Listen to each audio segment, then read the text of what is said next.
हठ योग की अगली कक्षा में पर पुनः आप सभी लोगों का स्वागत है। आज हम लोग अपने हठ योग के लेक्चर को अगले आयाम तक पहुंचाने की पुरजोर कोशिश करेंगे। पिछले दिनों मैंने आप सभी लोगों को पिछले वीडियो में या पिछली कक्षा में मुद्रा के विषय में बताया था, जो कि बेसिकली तीसरे अध्याय के रूप में स्थापित हठ योग प्रतिपिका का मेजर एक हिस्सा है।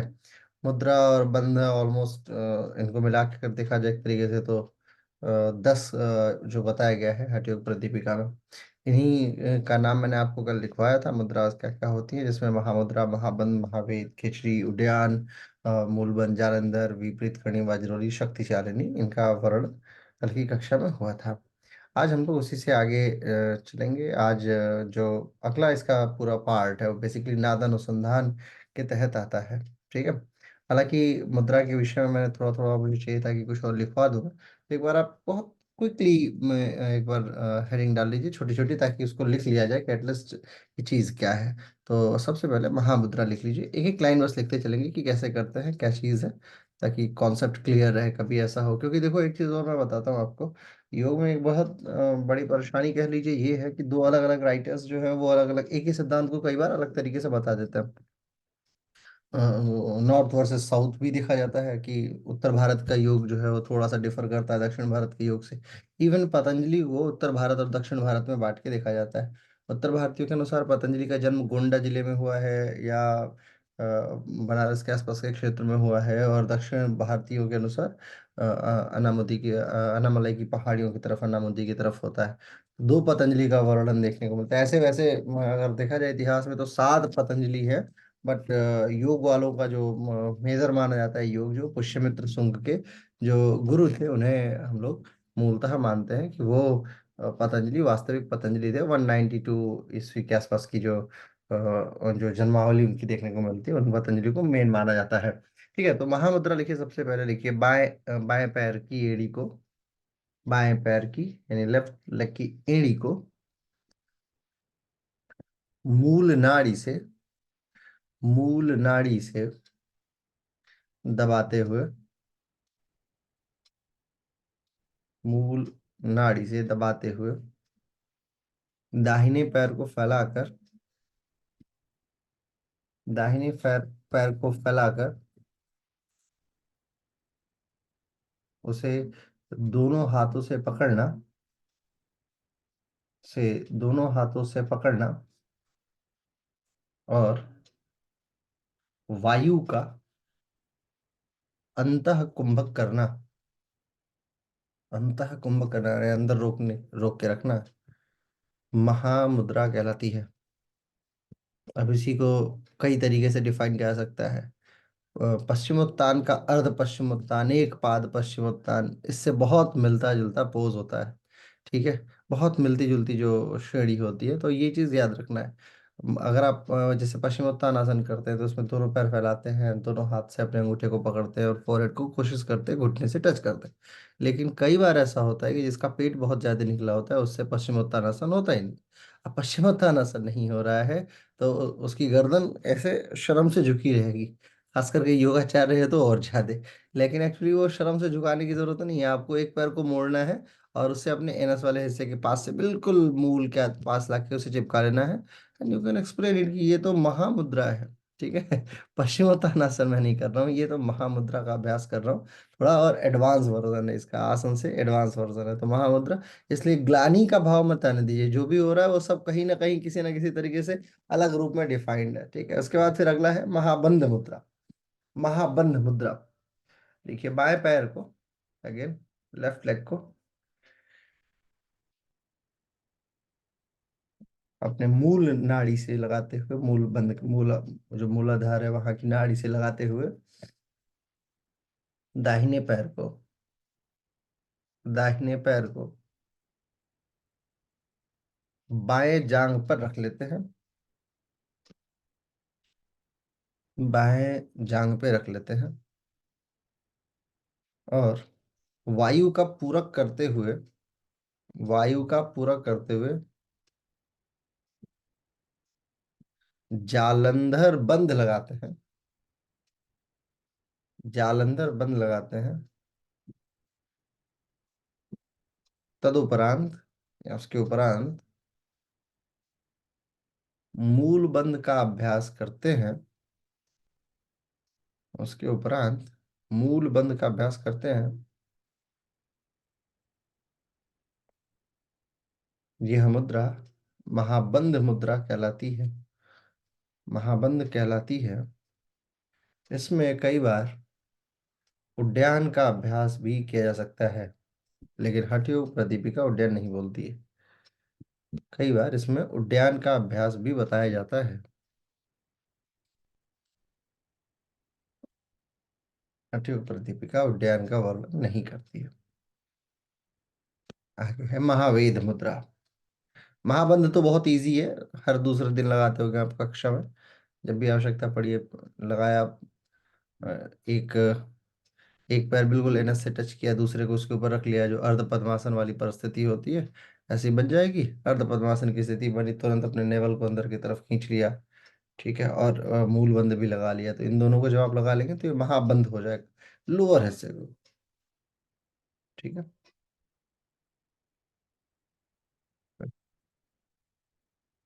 और फिर नेक्स्ट है खेचरी मुद्रा, ना सॉरी, महावेद मुद्रा।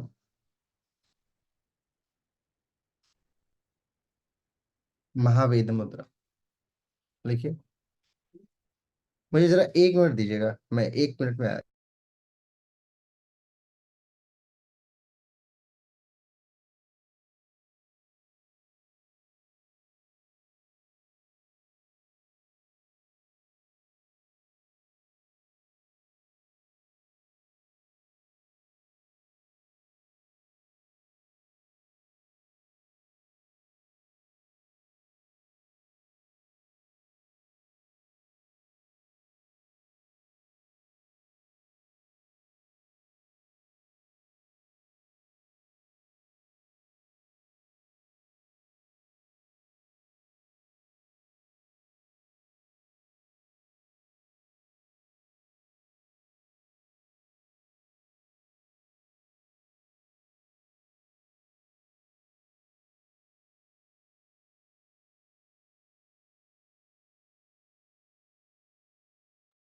यस, क्षमा कीजिए, मुझे लग रहा था कोई गेट पे आ गया है मेरे, परंतु सिर्फ एक भ्रम था, है ना। चलिए बहरहाल, अच्छा ही था कि भ्रम था, नहीं तो 10 मिनट और बर्बाद होता उसमें। तो हम लोग आते हैं महावेद मुद्रा पे। लिखिए महावेद मुद्रा। महावेद मुद्रा महाबंध मुद्रा की स्थिति में होकर, महाबंध मुद्रा की स्थिति में ही होकर दोनों हथेलियों को, दोनों हथेलियों को पैर से पकड़कर, पैर से पकड़कर या जमीन पे रखकर, पैर पकड़कर या जमीन पे रखकर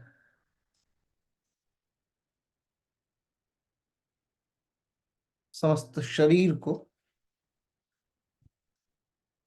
थोड़ा सा जमीन से ऊपर उठाने की क्रिया कहलाती है।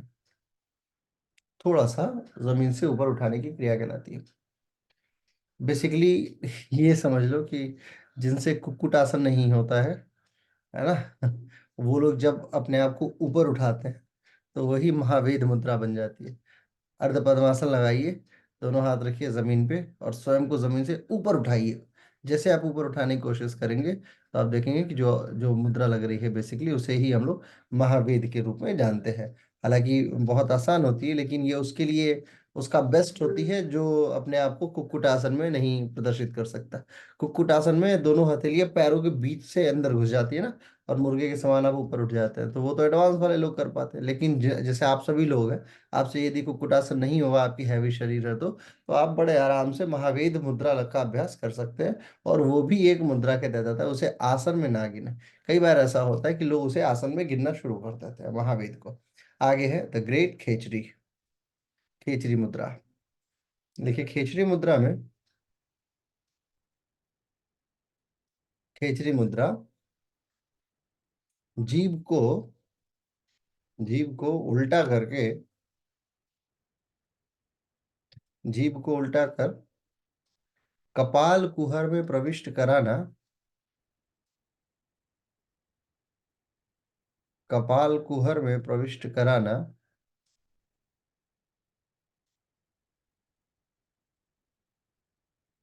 और और ब्रह्म सुख प्राप्त करने की अनुभूति करना खेचरी मुद्रा कहलाती है। ब्रह्म सुख प्राप्त करने की अनुभूति करना, बेसिकली इसमें जिह्वा को काट काट के उल्टा कर देते हैं और फिर उसे कपाल कुहर में एक विशेष रस गिर रहा होता है, उसे महसूस करना होता है, उसे ब्रह्म सुख माना जाता है।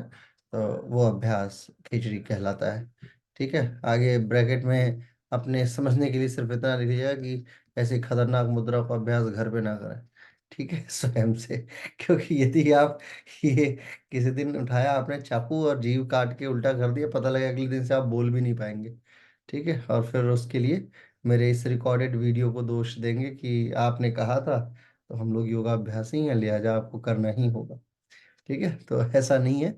कृपया मैं फिर एक बात बता रहा हूँ कि इसका उचित गुरु के देख रेख में स्वयं के रिस्क से करें।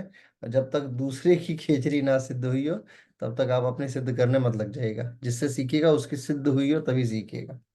ठीक है, आगे चलते हैं। उड्डयन और खेचरी का मैं आपको पहले बता चुका हूँ। खेचरी मुद्रा वाला व्यक्ति नवदा अष्ट सिद्धियां जो हैं उसे मिल जाती हैं। जो खेचरी कर लेता है उसे अष्ट सिद्धि प्राप्त हो जाती है। तो अगर अष्ट सिद्धि वो ना दिखा पाए, जो ये कहे कि मेरी खेचरी सिद्ध है, अष्ट सिद्धि ना दिखा पाए, एटलीस्ट दो सिद्धि तो दिखाई दे आपको। ठीक है, तो कृपया करके फटाफट कोई मेरे को बताएगा अष्ट सिद्धियों का क्या नाम होता है। Anyone please.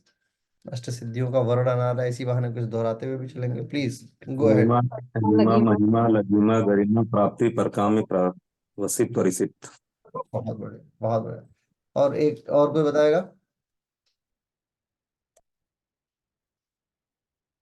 बोलो फटाफट जल्दी।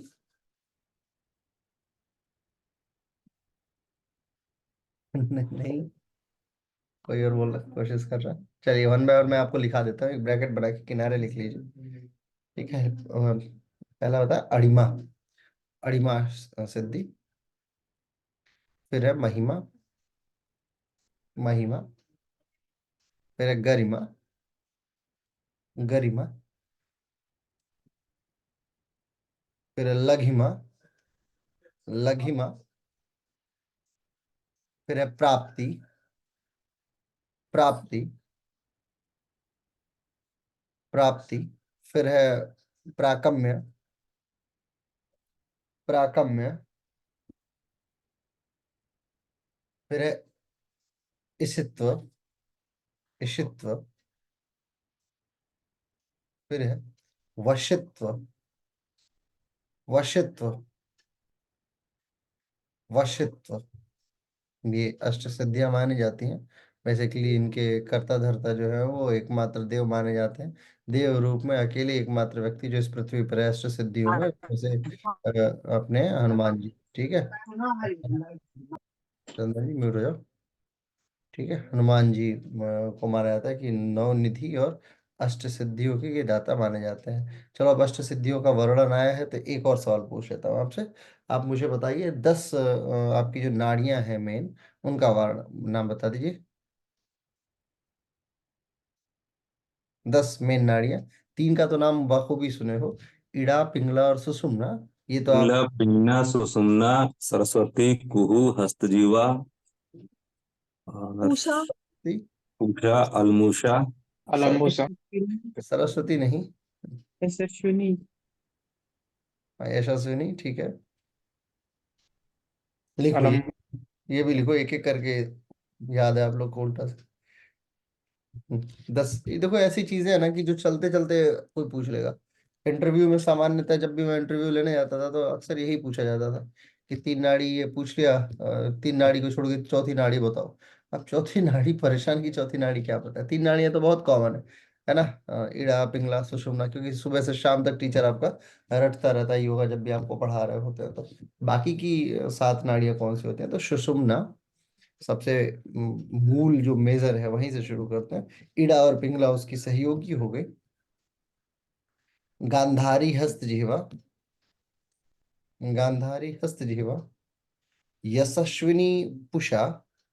दो, यशस्विनी और पुषा। अलम्बुशा, अलम्बुशा। और ये जो लोग बोलते रहते हैं ना, यशस्विनी, पूसा, अलम्बुसा, ऐसे मत बोला करो। ये बात मेरे को तब पता चली जब मैं बैंक ऑफ अमेरिका का इंटरव्यू देने के लिए गया था। एमबीए करने के बाद आपको बड़ी शानदार कहानी सुनाता हूँ। ये पर्सनालिटी डेवलपमेंट में बहुत ज़रूरी चीज़ है। वहां जाने के बाद ये पता चला, फर्स्ट टाइम जब हम लोग प्रिपेयर कर रहे थे, मतलब मैं एमबीए में था, और ये बताया गया कि आप अगर आपको ये इंटरव्यू देना है, अच्छी नौकरी थी वो, काफ़ी अच्छी नौकरी थी, तो आपको प्रिपेयर करना पड़ेगा पीडी, पर्सनालिटी डेवलपमेंट। जब हम लोग गए तो वहां पहली बार पता चला कि ये सू सेक्शन नहीं होता है, शू सेक्शन होता है। माने एक एक शब्द किस तरीके से बोलना है, और वो स, छोटा सा और बड़ा स, इसी पे ज्यादा फोकस कराते हैं। ठीक है, कि आपको कुछ दो चार ऐसे शब्द दे देंगे जिसमें आपको बोलना है, बहुत सटीक उच्चारण करना, और अंग्रेजी ही बुलवाते हैं खास करके। तो जब आप ऐसी अंग्रेजी बोलेंगे ना जहाँ पे ये सू सेक्शन हो जाता है, ठीक है, तो तो आपको वो सेलेक्ट नहीं करते, वो भगा देंगे आप। आपको बोलना होगा शू सेक्शन। ठीक है, एक बार बोल के कोशिश करो, देखो कोई बोल पाता है। चंदन जी बोलिए जरा एक बारी। नेटिव लैंग्वेज, जो जिन भाषा में आप बोलते हैं ना, जिस भी भाषा के हैं आप, उस भाषा से बहुत दिक्कत होती है। बोलो। सेक्शन। देखा, ऐसे ऐसे गड़बड़ी होती है। पर्सनालिटी डेवलपमेंट में बड़ा इंपॉर्टेंट है ये हिस्सा। ठीक है, कि आप क्या बोल रहे हैं। जैसे अभी अभी बोल रहे थे ना, यशस्विनी, पूषा, अलम्बुसा, ऐसे नहीं, यशस्विनी, पूषा, अलम्बुसा, कुहू और शंखिनी। ठीक है। हाँ, चल, ये आपकी मूल जो मेजर जो 10 नाड़ियां मानी जाती हैं, उसका वर्णन मैं आपके सामने कर रहा था। आगे है उड्डयन मुद्रा। उड्डयन मुद्रा फेमस है, आपको बाखूबी पता है। बस उधर को, नाभि के ऊपर वाले हिस्से को पीछे तक खींच के रखना, पीछे तक खींच के रखना, उड्डयन मुद्रा, उड्डयन मुद्रा कहलाती है। आगे है मूल बंद मुद्रा। मूल बंद मुद्रा, देखिए इसमें एड़ी से सीवनी नाड़ी को, सीवनी नाड़ी भाई मूल जो हिस्सा है, मूल हिस्से को सीवनी नाड़ी बोलते हैं। एड़ी से सीवनी नाड़ी को दबाकर गुदा का आकुंचन करना, आकुंचन करना, और अपान वायु को ऊपर की ओर खींचना मूल बंध मुद्रा कहलाती है। ये बड़ी पावरफुल मुद्रा मानी जाती है। यदि कॉन्फिडेंस, सीबीएम जो होता है, कॉन्फिडेंस बिल्डिंग मेजर्स की अगर मैं बात करूं, इसे सीबीएम बोलते हैं बेसिकली, तो सीबीएम के लिए सबसे बेटर मुद्रा अगर आप मेरे से पूछें, तो ये मूलबंध मुद्रा है। मूलबंध मुद्रा का अभ्यास करने से व्यक्ति के अंदर अभूतपूर्व कॉन्फिडेंस आता है। और ये कॉन्फिडेंस लंबे समय तक, अच्छा ऐसा भी नहीं है कि इस मुद्रा को करने के लिए कोई परिस्थिति विशेष चाहिए, आप आराम से कहीं बैठे हुए तो अपने मुद्रा का अभ्यास कर सकते हैं। ये मुद्रा बड़ी शानदार, बड़ी ऊर्जावान मुद्रा मानी जाती है, और ये भी माना जाता है कि सबसे ज्यादा प्राण ऊर्जा का ह्रास आपके मूल बंध के ऊर्जा से ही संपादित होता है। लिहाजा यदि आप मूल बंध से संबंधित मुद्राओं का अभ्यास करते हैं, जैसे महावेद हो गया, मूल हो गया, और भी अन्य जो भी अभ्यास है, इन सारे अभ्यास से आप अपने अंदर सीबीएम डेवलप कर सकते हैं, यानी कॉन्फिडेंस बिल्डिंग मेजर्स डेवलप कर सकते हैं। ये आपके लिए बड़ा लाभकारी होगा। आगे है विपरीत करणी मुद्रा, सॉरी, जालंधर बंद वाला, जालंधर बंद। देखिए जालंधर बंद में या इसमें कंठ को संकुचित करके चिन्ह को थ्रोट से टच किया जाता है, चिन्ह को थ्रोट से टच किया जाता है, यही जालंधर मुद्रा होती है बस।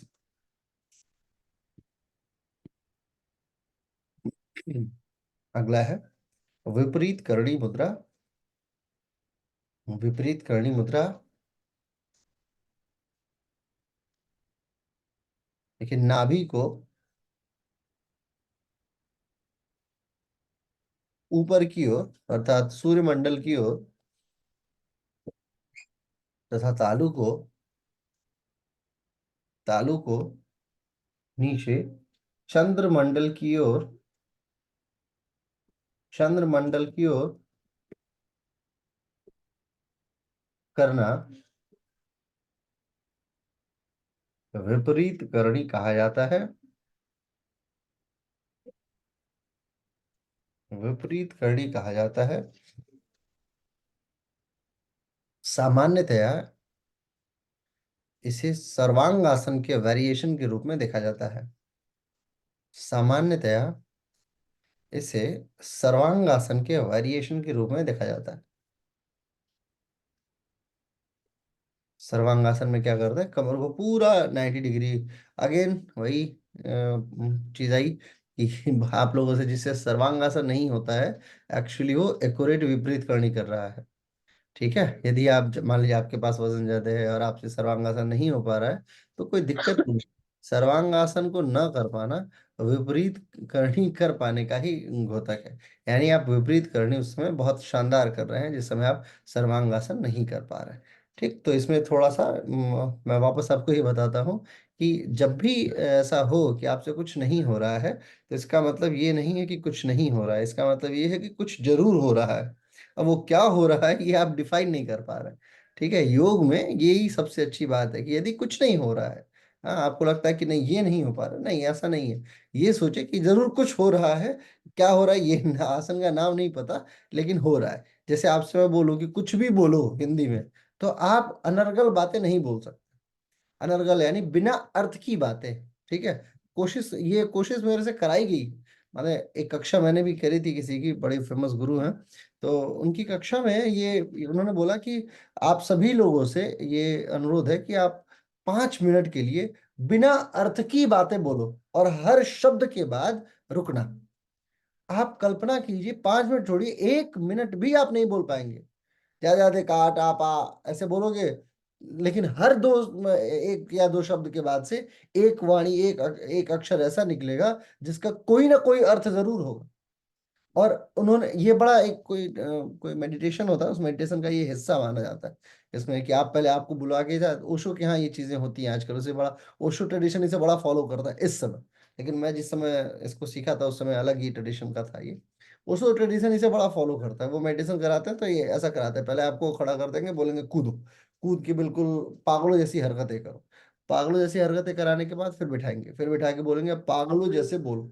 10 मिनट बोलने के लिए बोलते हैं, आप यकीन मानिए विचार शून्य आप ऐसे ही हो जाएंगे। मन जो इतनी तेज गति से चलता है और इतनी चीजें सोच रहा होता है, यदि आपसे बोल दिया जाए कि कोई भी बिना विचार वाली बातें सोचो, बिना विचार वाली बातें बोलो, तो आप देखोगे क्या परेशान हो जाओगे, आपको सर दर्द होने लग जाएगा। यार मेरा मन बिना विचार की बातें कैसे कर रहा है, वैसे बहुत बिना विचार की बातें करोगे।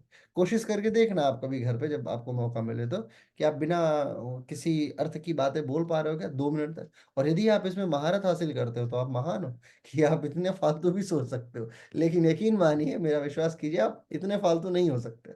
आप 10 मिनट क्या, 2 मिनट क्या, आपसे 1 मिनट भी, हर 2 या 3 शब्द के बाद से आप कोई ना कोई आर्थिक बात जरूर बोलेंगे। मैंने अर्थ वाली बात, आर्थिक का मतलब इकोनॉमिकल बात की बात मैं नहीं कर रहा हूँ। आर्थिक बात का तात्पर्य किसी ना किसी अर्थ से संबंधित कोई बात आप जरूर बोलेंगे। अगली मुद्रा है द ग्रेट वज्रोली मुद्रा। देखिए वज्रोली मुद्रा, देखिए वज्रोली मुद्रा में, वज्रोली मुद्रा में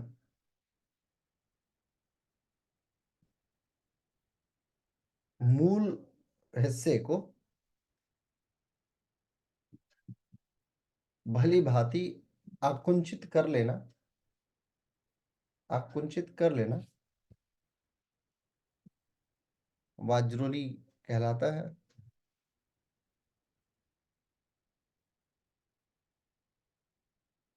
वज्रोली कहलाता है।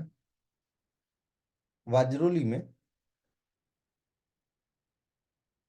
दोनों पैरों को, ये दक्षिण भारतीय स्टाइल जो मैं आपको बता रहा हूँ, दोनों पैरों को 45 डिग्री तक उठाना, और और दोनों हाथ को जांघों के पास जमीन पे चिपका के रखना, जांघों के पास जमीन पे चिपका के रखना वाजरोली कहलाता है। अब अगेन इसमें कॉन्फ्लिक्ट है दो चीजों में। नॉर्थ इंडियन योग स्टाइल इसे स्वीकार नहीं करती है, बहुत हद तक वाजरोली को मूल जैसा, मूल बंध जैसा अभ्यास मानती है। और अगेन साउथ इंडियन ट्रेडिशन में आप जाएंगे, अयंगर गुरु जी लोगों के ट्रेडिशन में जाएंगे आप, तो वहां पे वाज्रोली जो है वो एक अभ्यास के रूप में परिवर्तित हो जाता है। इसमें दोनों पैर को उठाना होता है, हाथ को जमीन से लगाना होता है। इसी का एक और परिवर्तित रूप होता है ब्रह्मचर्य आसन, जो कि बहुत डिफिकल्ट, टफ माना जाता है अपने श्रेणी का। दिखने में बहुत आसान आसन है, परंतु उसकी डिफिकल्टी आप कल्पना से आपके बाहर की चीज है, वो इतनी डिफिकल्ट चीज मानी जाती है।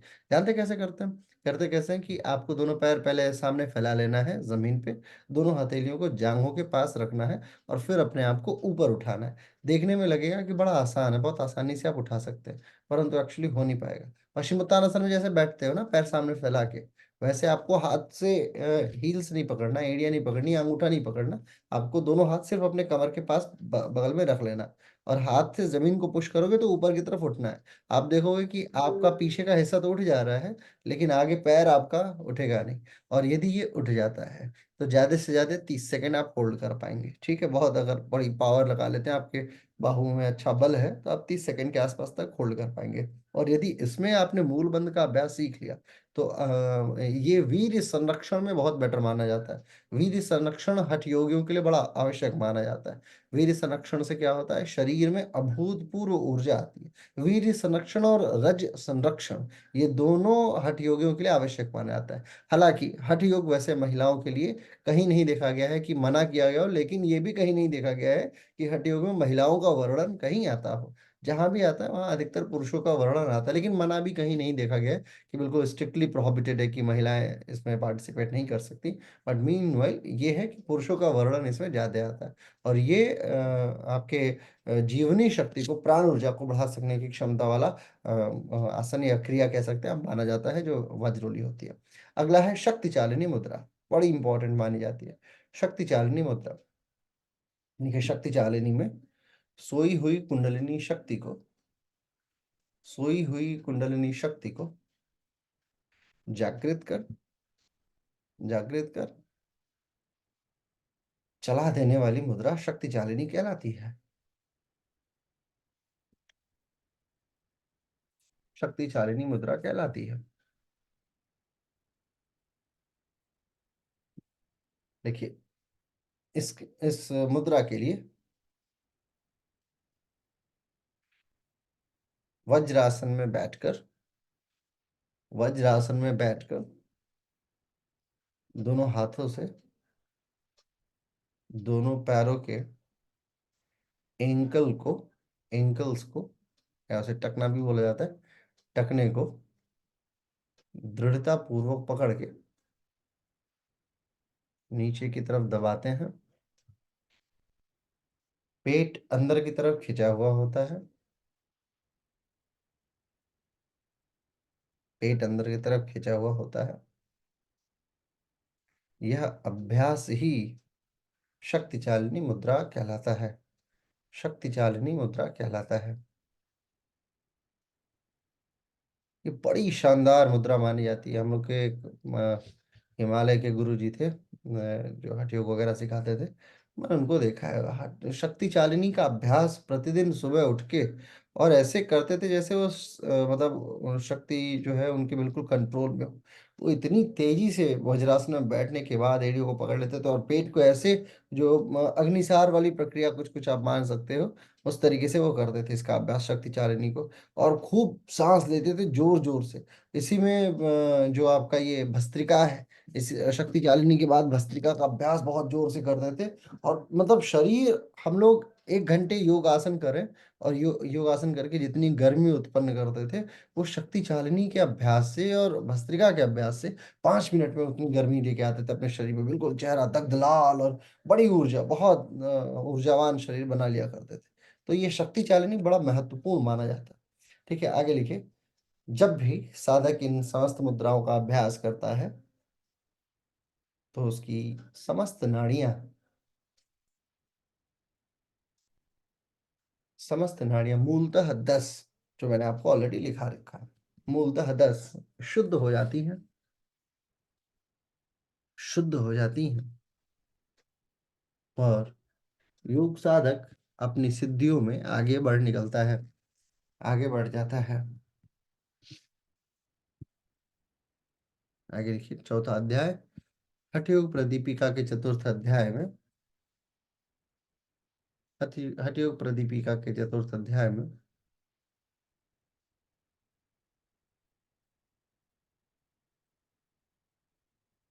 शिव भगवान शिव को भगवान शिव को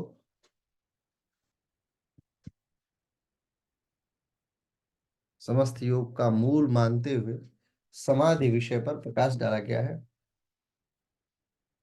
समाधि विषय पर प्रकाश डाला गया है। समाधि का व्यापक वर्णन पातंजल कृत योग सूत्र में है। समाधि का व्यापक वर्णन पातंजल कृत योग सूत्र में है।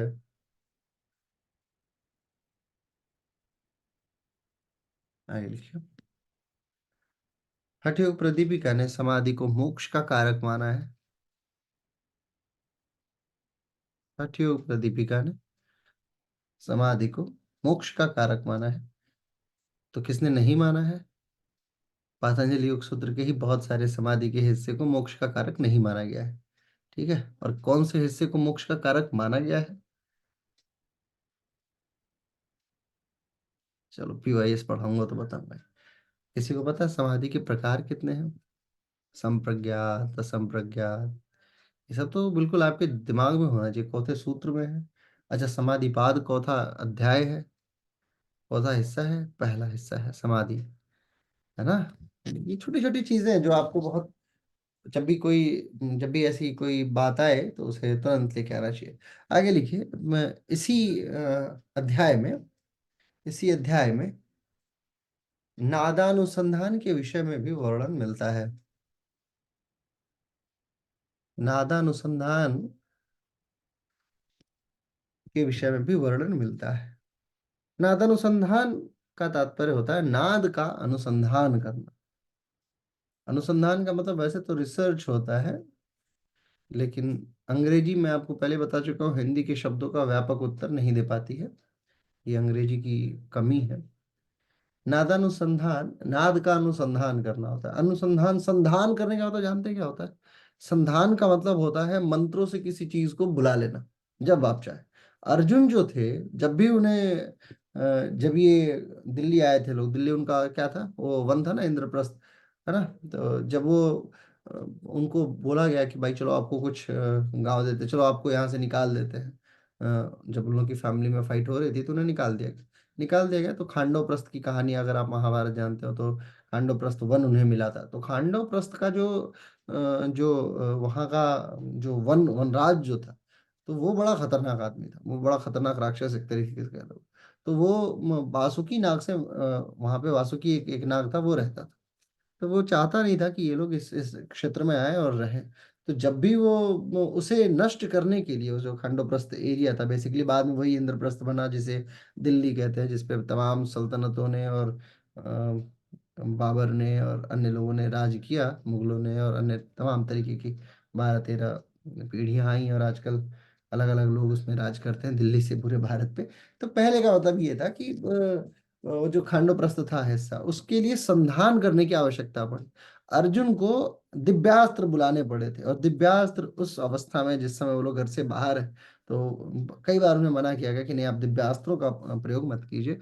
परंतु दिव्यास्त्र बुला के अग्नि लगा दी गई। उसमें ऐसा था कि जो अंदर उसमें था, ये तक्षक वगैरह थे, तक्षक नाग वगैरह थे, बहुत सारे नाग थे उसमें। तो ये बड़े खतरनाक थे, ये मायावी राक्षस के तौर पे कार्य करते थे। तो इन्होंने फिर जिन मंत्रों से अनुसंधान किया, तो वो संधान शब्द वहां पे आता है पहली बार महाभारत में देखने को मिलता है कि संधान किया जाता था मंत्रों का। ऐसे ही जब राम को मारना था, रावण को, तो वो विभिन्न मंत्रों से संधान करके, मेघनाथ के पास ये बड़ी शानदार शक्ति थी। मेघनाथ वैसे तो राक्षस ही था, परंतु संधान करता था वो मंत्रों का। ठीक है, और वो संधान करके मंत्रों से अपने दिव्यास्त्रों को आमंत्रित किया करता था। तो वो संधान होता है। योगी भी ऐसा संधान कर सकता है। इस अखिल ब्रह्मांड में कई प्रकार के प्राण, कई प्रकार के नाद जो है वो गुंजायमान है। जैसे फॉर एग्जाम्पल आप अपने एफएम को चालू कीजिए, तो 91.1 पे लगाएंगे तो रेडियो सिटी बजने लगेगा, 92.2 पे लगाएंगे तो बिग एफएम बजेगा, 93 पे लगाएंगे तो रेड एफएम बजेगा, 94 पे लगाएंगे तो कोई अंग्रेजी वाला, दिल्ली की मैं बता रहा हूँ, 95 पे लगाएंगे तो कोई हिंदी का फिर आएगा, 97 98 पे लगाएंगे तो जावेद जी आ जाएंगे। ऐसे करके कई सारे चैनल है, यानी फ्रिक्वेंसी चेंज करते हैं तो रेडियो वही है ना, अपने स्थान पे ही है, लेकिन जैसे जैसे फ्रिक्वेंसी बदली तो अलग अलग अलग अलग जो लोग हैं अपने अपने हिसाब से आप उनको सुन पाते। यानी नाद इस ऐसा ही नाद। अब ये तो अच्छी बात है कि रेडियो वालों ने सिद्ध कर रखा है, मार्कोनी ने रेडियो किरणों की खोज की थी, ठीक है, तो अच्छी चीज तो मार्कोनी ने ये सिद्ध कर दी कि हाँ ये बात है। योगी जो ये बात कहते हैं, अगर मान लो आप कल्पना करो रेडियो नहीं होता और मैं आपसे ये बात कह रहा होता कि इस ब्रह्मांड में कई प्रकार के शब्द गूंज रहे हैं, आपको जरूरत है सिर्फ सुनने की, तो आप बोलते कि ये ऐसी योग है, चलो मान लेते, लेकिन ऐसा कुछ होता नहीं होगा। लेकिन रेडियो आने के बाद ये बातें सिद्ध हो गई।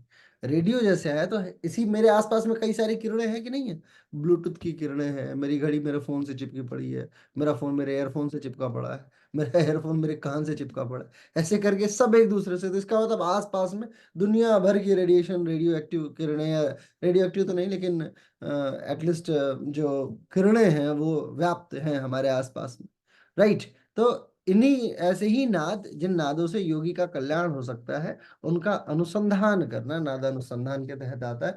हठ योग प्रदीपिका ने इसके विषय में सिर्फ 4 बातें बताई हैं। देखिए, नादानुसंधान को 4 अवस्थाओं में बांट दिया जाता है। बड़ा फेमस है नादानुसंधान, हर योगी को जानना चाहिए थोड़ा बहुत, हालांकि इसका वर्णन जो है वो व्यापक है, परंतु अलग अलग टीचर्स का अलग अलग वर्णन है, परंतु जैसा जिसकी समझ उस हिसाब से लिखिए। पहला आरंभावस्था, दूसरा है घट अवस्था, तीसरा है परिचय अवस्था और चौथा है निष्पत्ति अवस्था। 4 अवस्थाओं में नादानुसंधान को बांटा जाता है, 4 अवस्थाओं में बांटा जाता है। चलिए, अब कौन इसके विषय में थोड़ा बहुत प्रकाश डालेगा, वो आ गया है। आगे आने वालों के बजाय पीछे जाने वालों की संख्या ज्यादा होती है ना। चलिए, कोई आगे आना चाहेगा। सर, नादा अनुसंधान की 4 जो अवस्था है, आरंभ अवस्था, घटावस्था, परिचय अवस्था, निष्पत्ति अवस्था, हम्म इसमें जब हम ध्यान की प्रथम अवस्था में आते हैं, हम्म आरंभावस्था में, तो अनुसंधान की जो नाद की जो ध्वनि है वो अनाहत ध्वनि सुनाई देती है, जैसे छन छन करके। वो हम्म फर्स्ट जब हम ध्यान में जाते हैं तो उससे और थोड़ा गहराई में जाएंगे घटावस्था में, हम्म तो उसमें ढोल का ध्वनि सुनाई देता है। उससे और हम्म गहराई में जाएंगे परिचय अवस्था में, तो हम्म उसमें मृदंग का ध्वनि सुनाई देता है। और लास्ट में अंतिम अवस्था में जाएंगे निष्पत्ति अवस्था में, तो हम्म वीणा का ध्वनि सुनाई देता है। वो भी राइट, मतलब दाहिने कान में। जब हम हम्म मेडिटेशन की गहराई में उतरते हैं, ध्यान की गहराई में, तो दाहिने कान में वो साउंड सुनाई देता है। और धीरे धीरे जैसे हम गहराई में उतरते हैं, वैसे हम्म। वैसे वो साउंड चेंज होता चला जाता है। हाँ, लिखिए, ये एक नाद अनुसंधान की एक अवस्था है। स्रोत बताता हूँ, एक बड़ा अच्छा एक रिसर्च हुआ था।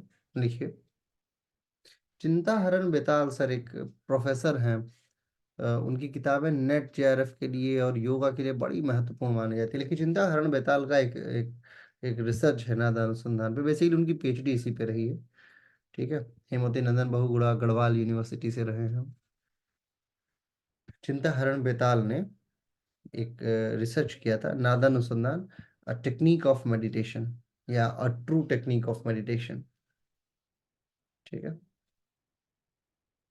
तो उसमें इन्होंने व्यापक वर्णन किया है, कभी आपको मौका मिले तो उनके रिसर्च पेपर को पढ़िएगा। ये सिर्फ मैंने आपको एक स्रोत के रूप में बता दिया है कि कहाँ से आप डेटाबेस कलेक्ट कर सकते हैं।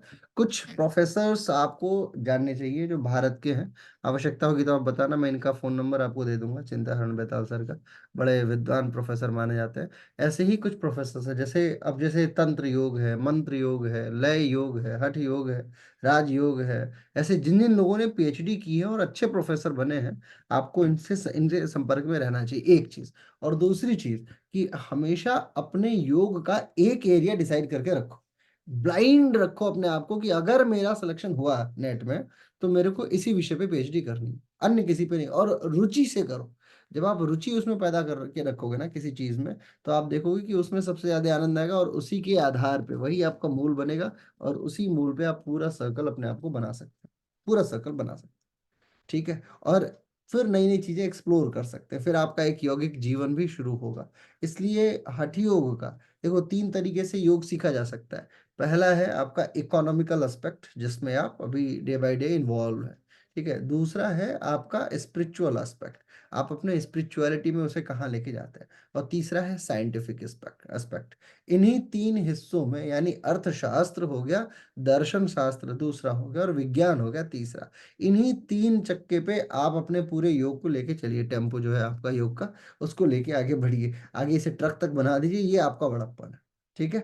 जब आप इसे इकोनॉमिकल देखेंगे तो आपको बाखूबी समझ में आएगा कि योग को कैसे कैसे यूज किया जा सकता है, क्योंकि जितना अच्छा इसमें आप काम करेंगे उतना ही आपकी प्रसिद्धि आगे जाएगी। दूसरी चीज ये है कि आप कैसे इसको साइंटिफिक रूप में कैसे देख पाते हैं, एनाटॉमी फिजियोलॉजी के आधार पे कैसे देख पाते हैं। और जब तीसरी बात आती है तो फिलोसफी में, फिलोसफी में आपका एक मूल बहुत महत्वपूर्ण हिस्सा होना चाहिए जिसपे आपसे बेहतर बेहतर कोई दूसरा छात्र एटलीस्ट ना जानता हो। इस तरीके की कैपेसिटी डेवलप कीजिए अपने अंदर। जब आप धीरे धीरे छात्रीयता में इन चीज़ों को स्वीकार करेंगे तो आप देखेंगे कि आपसे, आप जब प्रोफेसर बनेंगे तो प्रोफेसरों में आपका नाम लिया जाएगा। जैसे मैं आपको हमेशा बताता हूँ कि अगर मेरे से कोई पूछे कि इसमें ये जो टी मेडिटेशन जिसको बोलते हैं, ट्रांसेंडेंटल मेडिटेशन, इसमें अगर किसी का नाम लीजिए, या अगर कोई मेरे से बोले कि तंत्रा में नाम लीजिए, या मंत्र योग में नाम लीजिए, या ये नाद अनुसंधान में नाम लीजिए, तो मेरे दिमाग में प्रोफेसरों का नाम बिल्कुल क्लियर है। ठीक है। अगर कोई बोले मेरे से कि आप मन की अवस्थाओं में किसी प्रोफेसर का नाम लीजिए, तो मैं बहुत क्लियर हूँ कि इससे बेटर कोई नहीं बता सकता। बेटर बहुत सारे लोग हैं, लेकिन एक व्यक्ति जैसे कामाख्या सर है, तो उनका बिल्कुल एक एक फिक्स है कि वो मन से संबंधित गतियों के विषय में उनसे बेटर कोई नहीं बता सकता। अंकित भैया है तो उनसे बेटर तंत्रा के विषय में कोई नहीं बता सकता। ठीक है। ऐसे बहुत सारे विश्वविद्यालय हैं, छत्तीसगढ़ में एक दो विश्वविद्यालय है, भीमराव अम्बेडकर विश्वविद्यालय में कुछ प्रोफेसर्स हैं। तो ऐसे लोग हैं जिनका बड़ा अच्छा नाम है अपने अपने क्षेत्र में। बहरहाल लिखिए आरंभावस्था, छोटी हेडिंग डालिए आरंभावस्था। आरंभावस्था में लिखिए, आरंभावस्था में झ झ ध्वनि, झ झ प्रकार की ध्वनि, झंकार या झंकृत होने की ध्वनि अग्रगामी होती है, अग्रगामी होती है, अग्रगामी होती है। यह ध्वनि ब्रह्म ग्रंथ के भेदन के उपरांत ही सुनी जा सकती है। ब्रह्म ग्रंथ के भेदन के उपरांत ही सुनी जा सकती है। यह नादानुसंधान की प्रथम श्रेणी मानी जाती है। यह नादानुसंधान की प्रथम श्रेणी मानी जाती है। इससे साधक ध्वनि की साधना में प्रवेश कर जाता है, ध्वनि साधना में प्रवेश कर जाता है। आगे लिखिए घटा अवस्था। लिखिए इस अवस्था में विष्णु ग्रंथि का भेदन महत्वपूर्ण माना जाता है। विष्णु ग्रंथि का भेदन महत्वपूर्ण माना जाता है। विष्णु ग्रंथि का भेदन महत्वपूर्ण माना जाता है। इस अवस्था में योगी का आसन दृढ़ हो जाता है। योगी का आसन दृढ़ हो जाता है और भेरी घोष, भेरी पहले बजाया जाता था, एक एक वाद्य यंत्र होता है बेसिकली भेरी, भेरी घोष और आघात युक्त शब्द, आघात युक्त, जैसे डम डम, जो बेस कहते हो ना आप जिसे, वैसा बेस जैसा शब्द सुनाई देने लग जाता है। आगे लिखिए परिचय अवस्था। परिचय अवस्था। देखिए इस अवस्था में, इस अवस्था में ढोल की ध्वनि जैसा नाद सुनाई देता है। ढोल, ढोल, ढोल जानते हो, जो फिल्म देखी है आपने ढोल? वो ढोल पंजाब का राजकीय यंत्र कह लीजिए आप। बिना पंजाबी लोग ढोल के कोई काम नहीं कर पाते। ढोल की ध्वनि जैसा नाद सुनाई देने लग जाता है। यह अवस्था तृतीयक मानी जाती है। तृतीयक मानी जाती है।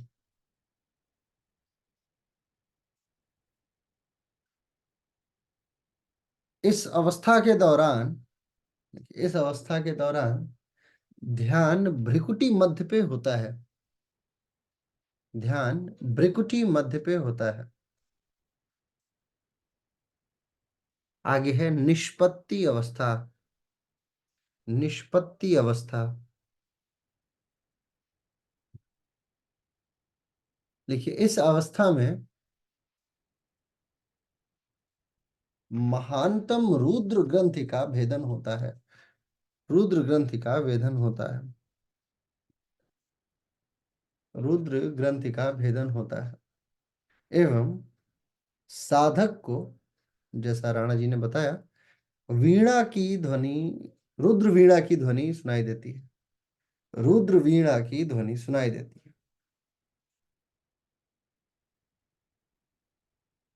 साधक को या हठ योगी को इन ध्वनियों में ध्यान लगाना चाहिए। ध्यान लगाना चाहिए। धीरे धीरे चित्त विचार विहीन हो शांत हो जाता है। अब आजकल नाद अनुसंधान का अभ्यास जानते हो कैसे करते हैं? ईयरफोन लगा के, है ना। मैनुअल नाद अनुसंधान, कान में यूट्यूब लगा लिया और यूट्यूब से वीणा की, रुद्र वीणा की ध्वनि लगा लिया, सीधा पहुंच गए कहाँ? घटा निष्पत्ति अवस्था में। ठीक है, कोई घटा अवस्था वगैरह ढोल वगैरह सुनने की आवश्यकता नहीं है। डायरेक्ट रुद्र वीणा लगाइए ईयरफोन में और आप पहुंच जाइए निष्पत्ति अवस्था में, और वहां जाने के बाद अपने ध्यान को लगाने की कोशिश कीजिए। हालांकि ऐसा नहीं हो सकता है, बट एक ट्रायल आप कर सकते हैं अगर आपको कभी आवश्यकता पड़े तो। क्या लिखा? क्या लिखा? आगे लिखिए। ये सूक्ष्मतम अवस्था को योगी को चित्त कंट्रोल करने की कोशिश करनी चाहिए। बेसिकली बात यह है, इस अवस्था के उपरांत योगी को चित्त कंट्रोल करने की कोशिश करनी चाहिए। धीरे धीरे चित्त विचार शून्य हो जाता है। धीरे धीरे चित्त विचार शून्य हो जाता है और समाधि के मार्ग को ये प्रशस्त करता है। समाधि मार्ग को यह प्रशस्त करता है। आगे लिखिए। हठ योग के 5वें अध्याय में,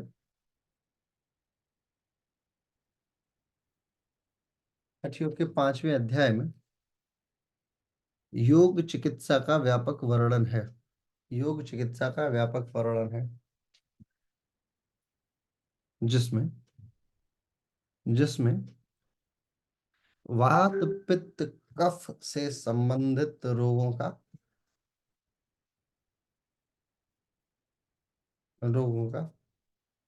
परिमार्जन करने हेतु विभिन्न क्रियाएं बताई गई हैं।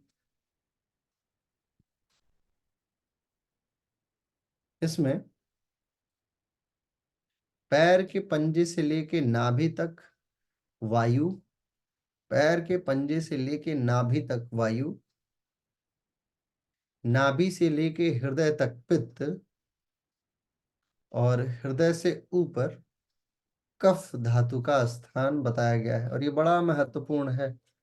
ठीक है, वात पित्त कफ आयुर्वेद का सिद्धांत माना जाता है, लेकिन हठयोग प्रतिपिका ने ये माना है कि यदि किसी व्यक्ति को कोई ऐसा रोग हो जो पित्त से संबंधित हो, you have to focus where, आपके मध्य हिस्से के पास में, नाभि के ऊपर। जाहिर सी बात है, लिवर आपका मध्य में है तो वो फिर पित्त से संबंधित होगा। गॉल ब्लैडर आपका मध्य में है तो पित्त से संबंधित होगा। ठीक है, ऐसे अपने आसनों को जब भी आप डिजाइन करें, खासकर योगा थेरेपी के लिए, तो आप हठयोग प्रदीपिका के इस गूढ़ ज्ञान का विशेष ध्यान रखिए। आगे लिखिए। जब भी जब भी मार्ग परिवर्तित करके मार्ग परिवर्तित करके वायु वायु अन्य प्रदेशों का अतिक्रमण करता है, अन्य प्रदेशों का अतिक्रमण करता है, तो तो अन्य प्रदेशों का अतिक्रमण करता है तो शरीर में विभिन्न प्रकार के कष्टों का जागरण होता है। कष्टों का जागरण होता है, जिसमें शरीर दर्द सर्वप्रथम माना जाता है। शरीर का दर्द युक्त हो जाना, शरीर दर्द जो है वो माना जाता है। ऐसे में योगी को चाहिए कि वो तेल मालिश करके, ऐसे में योगी को चाहिए कि वो तेल मालिश करके इन दर्दों का निवारण करे। जनरली ये बताया गया है कि जब आप आसन करोगे, प्राणायाम करोगे, बहुत सारी श्वास आएगी जाएगी आएगी जाएगी, और उसका मार्ग अगर अवरुद्ध होता है या ठीक तरीके से वो नहीं चालित होती है, जाहिर सी बात है, और आप आसन करोगे तो गलत तरीके से वो आपको पेनफुल, यानी जैसे होता है ना कि आपने कोई आसन किया, अभी मैं आपसे पश्चिम उत्तान आसन 5 मिनट होल्ड करा दूं, अगले दिन आप बोलोगे सर जांघों में बहुत दर्द हो रहा है, उठा नहीं जा रहा, चला नहीं जा रहा, 20 बार उठी बैठी करा दो तो भी दर्द होगा। एक्चुअली में वो किसी एसिड फॉर्मेशन से होता है। कोई बता सकेगा वो कौन से एसिड के फॉर्मेशन से ये प्रक्रिया होती है मांसपेशियों में दर्द? Lactic acid. लैक्टिक एसिड, बहुत बढ़िया। और ये बताइए कुल कितने एसिड होते हैं बॉडी के अंदर, बताओ। जल्दी जल्दी जल्दी, एसिड का एक दिन मैंने पढ़ाया आप सभी लोगों को, बोलो। अच्छा, कितने एमिनो एसिड्स होते हैं यही तो बता दो। नहीं,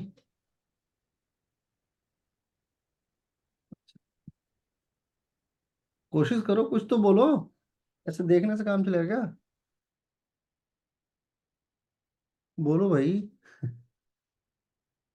अच्छा, एसिड किसे कहते हैं यही बताओ, कैसे काम चलेगा? हैं? अच्छा, पेट में कौन सा एसिड पाया जाता है? हाँ ठीक है, पवनी जी सोच रही है, कुछ तो बोलिए। ठीक ठीक ठीक है, हाँ, कॉन्फिडेंस लाइए। कोई शिल्पा जी भी बोल सकते हैं। 10 एमिनो एसिड होते हैं, प्रजापति, गायत्री प्रजापति जी ने बोला है। हाइड्रो कैलोरिक, कैलोरिक नहीं, क्लोरिक, हाइड्रोक्लोरिक एसिड। चलिए, आज आपका यही होमवर्क मैं आपको ही देता हूँ, क्योंकि अब मैं अगर एसिड पढ़ाऊंगा तो फिर वापस वही कक्षा लेनी पड़ेगी। एक वीडियो ऑलरेडी इस कक्षा पे होगा, किसी किसी जगह पे। म्यूट नॉट ओपनिंग, ऐसा है क्या? बोलिए तो जरा एक बार अनम्यूट करके। सर अब नहीं बोला सर, जा रहा है हाँ हाँ, बोलिए। Hydrochloric HCl। हाँ, हाइड्रोक्लोरिक एसिड, ठीक है, और? पेट में तो HCl ही होता है सर, हाँ ठीक है, स्टमक में। और शरीर में और कौन कौन सा एसिड होता है? सर जोड़ों में यूरिक एसिड। बहुत बढ़िया। Amino acid. Amino amino. Acid, ठीक है, और? हम्म,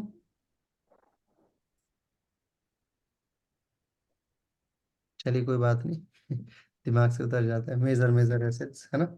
एक आज आपका कार्य यही है, आप होमवर्क कीजिएगा, शरीर के सारे इंपॉर्टेंट एसिड्स को लिखेंगे आप अपने अपने कॉपी में, कौन सा एसिड कहाँ पाया जाता है, किन किन एसिड्स की आवश्यकता होती है, जैसे फॉलिक एसिड हो गया, उसका उसका क्या उपयोग है, टार्टरिक एसिड है उसका क्या उपयोग है, मैलिक एसिड है उसका क्या उपयोग है, इन जितने भी एसिड्स हैं, इन सब का कार्य है आपके शरीर में, और इनका फॉर्मेशन क्या है। सिट्रिक एसिड है वो कहाँ से मिलता है, खट्टे पदार्थ को खाते हैं तो कौन सा एसिड मिलता है, मीठे पदार्थ को खाते हैं उससे क्या बनता है ना, ये सब आप लिखिएगा, ठीक। कि कौन से एसिड को कहाँ से प्राप्त किया जाता है, किन किन सोर्सेस से इसे प्राप्त करते हैं, और ये हमारे लिए कितना महत्वपूर्ण है। राइट, तो कोशिश करके ये लिखेंगे, तो ऐसा नहीं है कि आदमी भूलता नहीं है, देखो आप भूल चुके हो ये बात स्वीकार करो, लेकिन इससे परेशान नहीं होना है, अगर भूल गए तो वापस मौका मिला है फिर से एक बार दोहरा लेने का, दोहराओगे तो फिर ये एसिड आपको याद हो जाएगा, और एसिड एसिड अगर आता है, याद होता है, तो उससे संबंधित बहुत सारी चीजें फिर आपके दिमाग में आ जाएंगी, सारे विटामिन आपको तुरंत याद हो जाएंगे, जितने भी जो भी आप खाते हो उन खाद्य पदार्थों से क्या मिलता है, तो पूरा एक यूनिट है ना, आपकी 7वीं 8वीं यूनिट है जो डाइट पे ही बेस्ड है, तो वो पूरी कंप्लीट हो जाएगी। ठीक है, बस यही है, पांचवा अध्याय बेसिकली इसी विषय पे बात करता है कि कैसे कैसे आपको आपकी थेरेपी और अपने आप को आगे लेके जाना है। ठीक है, बस दैट्स ऑल। ये आपका सिलेबस यहीं पे एक हिस्सा सिलेबस का कंप्लीट होता है। अब अगली पुस्तक शुरू होगी, हिरण्य संहिता 5 अध्यायों से युक्त, ये हिसाब किताब यहाँ पे कंप्लीट होता है। ठीक है। किसी को कुछ कहना है? बोलिए बोलिए राधा जी। सर ये जो हट प्रदीपिका का 5वां अध्याय है वो कहीं कहीं मिलता है और कहीं नहीं मिलता, कहीं बुकों में। हम्म जैसे मेन बुक है उनकी, उसमें नहीं मिलता। वो स्वात्मा राम जी की। क्यों नहीं मिलता? पीताम्बर झा की किताब खरीद के लाइए, डॉक्टर पीताम्बर झा हठयोग के प्रबल विद्वान माने जाते हैं। तो पीताम्बर झा ए ग्रेड के राइटर, ये देखो ये दिखा रहे हैं विजय कुमार जी के पास पीताम्बर झा ही है। पीताम्बर झा से बेहतरीन, अच्छा एक और चीज, कैवल्य धाम लोनावाला के जितने भी प्रोफेसर्स हैं, ठीक है, उनकी किताबें अपने आप में अभूतपूर्व हैं। ठीक, तो कभी मौका मिले तो आप उन लोगों से देखिए, मेरे पास है लेकिन मैं वो इंग्लिश वर्जन है पूरा, तो आप लोगों के लिए थोड़ी कठिन पड़ेगी, क्योंकि पीताम्बर झा जी और अन्य बहुत सारे प्रोफेसर हैं जो इंग्लिश में बड़ा अच्छा लिखते हैं, तो कभी कभी उसे भी पढ़िए। लेकिन इंग्लिश में लिखने का मतलब डिस्क्रिप्शन उनका अच्छा होता है, डिस्क्रिप्टिव टाइप में जाते हैं। हिंदी वाले प्रोफेसर जो हैं वो मोटापा, इन 10 आसनों से मोटापा कम करें, इसी पे ही टिके पड़े हैं अभी। ठीक है, तो ऐसा नहीं होना चाहिए। आप लोग जब प्रोफेसर बनिएगा तो लिखिएगा, कोशिश कीजिएगा हिंदी में ज़्यादा लिखें। हाँ, और अगर मौका मिले जिसको अंग्रेजी आती है वो अंग्रेजी में पढ़ेगा तो उसको आनंद आएगा। डॉक्टर पीताम्बर झा की किताब है, वो कैवल्य धाम से प्रकाशित होती है। ठीक है, और एक स्वामी दिगंबर की भी किताब है, वो भी स्वामी दिगंबर जी जो है उनका भी वर्णन बड़ा अच्छा है। फिर बिहार स्कूल ऑफ योगा की भी किताबों में डिस्क्रिप्शन अच्छा है। अगर आप डिस्क्रिप्टिव होने की कोशिश करते हैं तो डिस्क्रिप्टिव। उपनिषद वगैरह लेना होगा तो गीता प्रेस से बेटर कोई कोई प्रकाशन नहीं है। गीता प्रेस दुनिया की सबसे बेहतरीन प्रकाशिका मानी जाती है। यदि उपनिषद लेना है, योग वशिष्ठ लेना है, पातंजल योग सूत्र खुद, अगर आपको दुनिया में सबसे बेहतरीन कहीं प्राप्त करनी है तो go for Gita Press. Gita Press की किताब इतनी मोटी सी किताब है, और वही पतंजलि योग सूत्र का वर्णन है, बड़ा अच्छा वर्णन है। उसमें कई सारे रेफरेंसेस हैं, एक एक सूत्र को उन लोगों ने 10 10 12 12 पन्ने में डिसाइड मतलब उसे डिस्क्राइब किया हुआ है, तो बड़ा अच्छा लगेगा आपको अगर आपने पढ़ता है तो। ठीक है, सर मैं एक क्वेश्चन कर सकती हूँ सर? Please please. सर मुद्रा जो बताई थी आपने सारी, इसमें मतलब पूरक करके हम बंद लगाते हैं सर? देखिए मुद्राओं का वर्णन जो होता है, कई बार एक चीज और हमें ये समझनी है कि मुद्रा कई तरीके की हैं जिनका वर्णन इस समय चलता है हमारे योग शास्त्र में, पैरेलल, समानांतर। अब जैसे एक्यूप्रेशर विज्ञान जो है वो भी बड़ा कॉमन चल रहा है, तो उसकी मुद्राएं भी बहुत कॉमन है। आयुर्वेदिक मुद्रा भी इस समय बहुत चलती है, और मुद्रा विज्ञान की मुद्राएं भी बहुत चलती हैं। लेकिन मुद्रा शब्द जो होता है उसका मूल अर्थ क्या होता है? मुद्रा, जैसे कोशिका है ना, सेल, सेल का अर्थ कई आयाम में लिया जाता है। जैसे फोन है तो फोन का भी इसे क्या बोलते हैं? सेल बोलते हैं। जेल है, जेल को भी बोलते हैं सेल। ऐसे ही मुद्रा है, मुद्रा शब्द को कई अर्थों में लिया जाता है। एक होती है पर्टिकुलर कंडीशन, आपके हाथों से संबंधित मुद्रा जो लग रही है। एक होती है जैसे कथक वगैरह में शारीरिक मुद्राएं, किस मुद्रा में आप अपने आप को लगा रहे हो, जैसे मयूरी मुद्रा है ना, अलग अलग मुद्राएं होती हैं उसमें। ये जो कथक वगैरह करते हैं लोग दक्षिण भारत में। Posture posture. हाँ, तो जो भी, तो वो एक मुद्रा होती है। एक होती है आसनों में किस अवस्था में आप पहुंचे हुए हैं, वो मुद्रा एक अलग चीज होती है। एक होती है जो आप हाथ वगैरह से लगाते हैं, ये मुद्रा। तो ऐसे अलग अलग मुद्राएं होती है। अब बात इसमें आती है कि क्या इसमें पूरक कुंभक रेचक करते हैं, तो यस, ये सत्य है। पूरक, कई में पूरक किया जाता है, कई में कुंभक किया जाता है, कई में रेचक किया जाता है। और मेरे हिसाब से यदि आप प्रैक्टिकल आयाम पे जाते हैं तो इन तीनों के अभ्यास से मुद्रा की जानी चाहिए। तीनों का अभ्यास अपने अपने जगह पे बहुत पावरफुल माना जा सकता है। जैसे फॉर एग्जांपल, अब जैसे अब मान लीजिए आपको मूल बंद लगाना है, तो वहां आपको कुंभक ही करना है। वहां अगर आप पूरक करके मूल बंद लगाने की कोशिश करेंगे तो ऊर्जा जो है वो ऊर्ध्वगामी होने के बजाय अधोगामी होती चलती चली जाएगी, नीचे डाउनग्रेड करेगी ना। तो हमें ये तय करना है कि कहाँ हमें ऊर्जा, जहां भी हम एनस को ऊपर की तरफ खींच रहे हैं वहां कोशिश कीजिए कि आप अपने बंधों पे फोकस करें। आपका बंध कैसा है? उद्यान है, मूल है, जालंधर है, और इसमें आप श्वास पे फोकस कीजिए। अगर उसे अंदर लिए हुए हैं तो ज्यादा बेटर है। अगर अंदर लेके करते हैं तो क्यों? क्योंकि वो अंदर फिर प्रेशर जनरेट करता है। ठीक है, आसनों में भी ऐसा अभ्यास कर सकते हैं। कई सारे आसन पूरक कुंभक के साथ में लगाए जाते हैं। तो ये आपकी अपनी स्वेच्छा पे ज्यादा निर्भर है, बियॉन्ड ऑफ की। ये अगर हम इसे शास्त्रीय रूप से डिसाइड करने की कोशिश करें कि क्या पूरक लगना चाहिए कि नहीं लगना चाहिए, क्योंकि अलग अलग पुस्तकें इसका वर्णन अलग अलग तरीके से कर जाती हैं, अधिकतर पुस्तकें। और मैं आपको एक बात और बताता हूँ, आपकी परीक्षाएं जहां भी पूछी जाएंगी वहां पे ये जहाँ अपना मस्तिष्कीय स्वरूप होता है कि आपको ये अपने हिसाब से डिसाइड करना है, वहां कहीं ये सब सवाल नहीं पूछा जाएगा कि क्या यही होता है, क्योंकि ये शास्त्रीय विधि में इन दोनों, ये फ्रीडम है आपको बतौर योग शिक्षक, योग छात्र, कि आप इसका अभ्यास किस तरीके से करते हैं। ठीक है, चलिए कल से घिरण संहिता का वर्णन हम लोग शुरू करेंगे। घिरण संहिता वैसे 7 अध्याय से युक्त पुस्तिका मानी जाती है और बड़ा शानदार माना जाता है। हाँ मोनिका जी कहिए। जी नमस्कार सर। सर हम्म। ये जो साउंड हीलिंग थेरेपी आजकल लोग करवाते हैं, ये नादन अनुसंधान के ऊपर ही बेस्ड है क्या?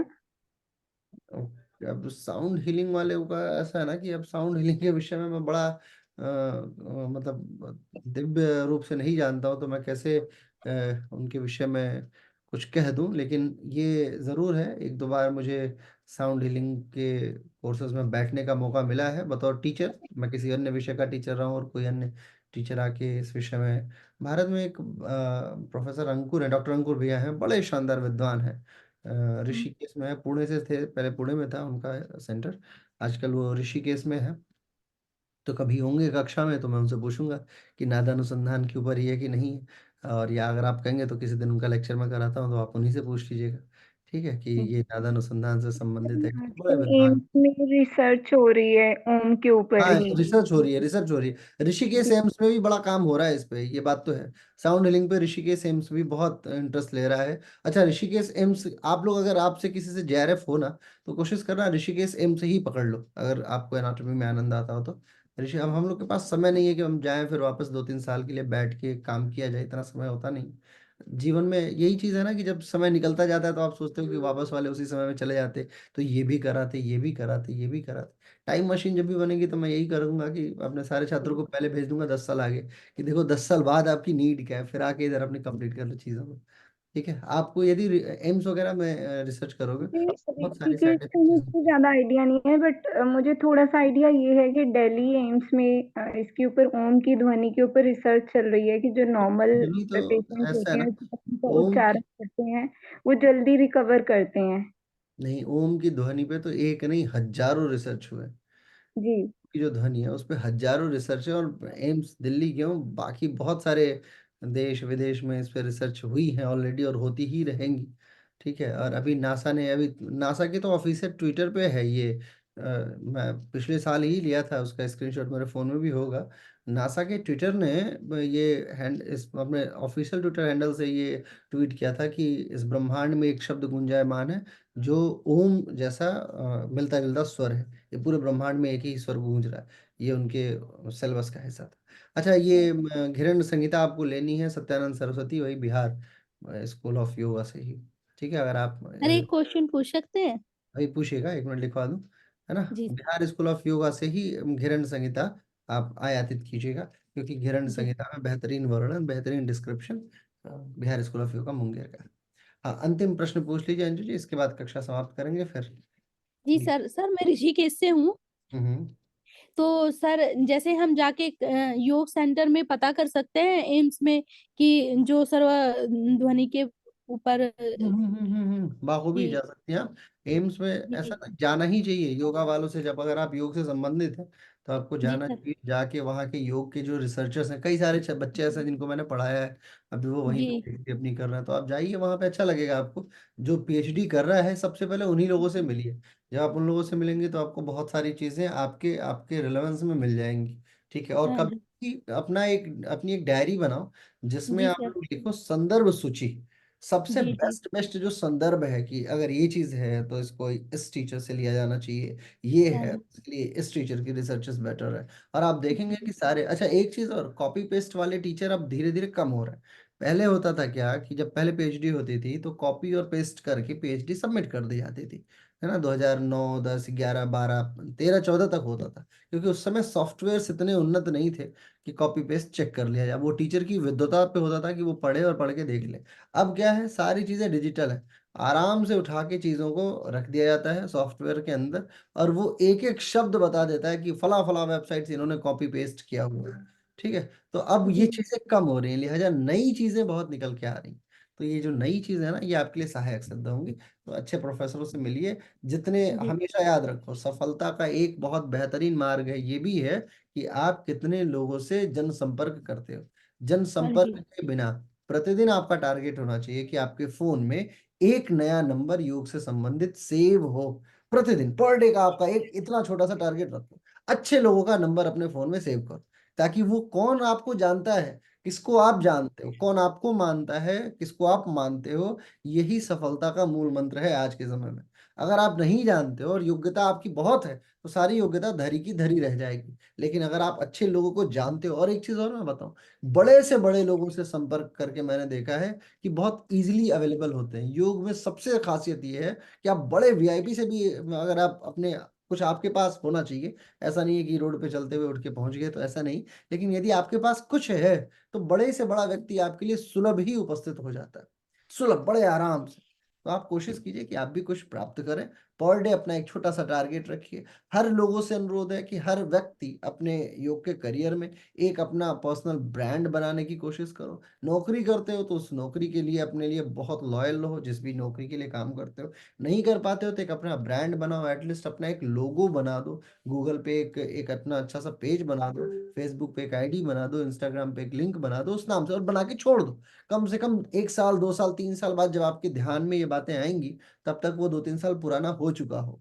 ठीक है, तो पर डे आपको ये हमेशा कोशिश करनी चाहिए एक अच्छा। और योगा विद फलाने, योगा विद ढिकाने, ऐसा नाम मत रखना अपने कंपनी का, कोई अच्छे ब्रांड वैल्यू का नाम रखो। ठीक है, कि योगा विद XYZ आपका जो भी नाम है, ये एक नाम नहीं होता, ये अच्छी ब्रांड वैल्यू को क्रिएट नहीं कर सकता।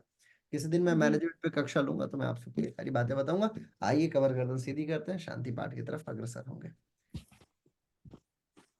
कमर गर्दन पूरी तरह सीधी, आंखें बंद, कोमलता से। ईश्वर का बहुत बहुत आभार, जिसके कारण से समस्त कक्षाएं संपादित हो पाती हैं। ओम विश्वानि देव सवितर्दुरितानि परासूयत भद्रं तनया सोम शांति शांति शांति सर्वा अरिष्ट सुशांतिर्भवतु। दोनों हाथ रख करके आंखों पे लगा लीजिए। आज की कक्षा यहीं समाप्त करते हैं। कल वापस मुलाकात होगी हिरण्य संहिता के साथ। Thank you so much.